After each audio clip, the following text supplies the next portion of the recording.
Hello friends, আজ soybean দিয়ে একটা নতুন স্বাদের রেসিপি শেয়ার করব। এখানে 200 গ্রাম সোয়াবিন নিয়েছি, কিছুটা জল ফুটাতে দিয়েছি, এখানে নুন দিয়ে সোয়াবিনটা দিয়ে দিলাম। কিছুক্ষণ সেদ্ধ হলে এবারে টুকরো করে রাখা আলুগুলো দিয়ে দেব।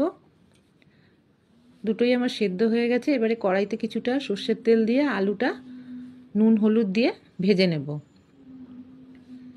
লাল লাল করে ভাজা হয়ে গেলে আলুটা আমি তুলে নেব। এবারে একটা মিক্সিং জারে সোয়াবিনটা ঠান্ডা হয়ে গেছে, এটা পেস্ট করে নেব। এবারে আদা রসুন আর একটু টমেটো মিক্সিতে পেস্ট করে নিলাম। এখানে গোটা গরম মশলা, শুকনো লঙ্কা, তেজপাতা ফোড়ন দিয়ে কিছুটা পেঁয়াজ ভেজে আদা রসুন বাটা, এবার গুঁড়ো মশলাগুলো অ্যাড করছি। হলুদ গুঁড়ো, লঙ্কার গুঁড়ো, জিরের গুঁড়ো 1 চামচ করে জল দিয়ে দিয়ে কষিয়ে এবারে আমি সোয়াবিনের পেস্টটা দিয়ে দেবো। 1/2 চামচ গরম মশলার গুঁড়ো দিয়ে দিলাম।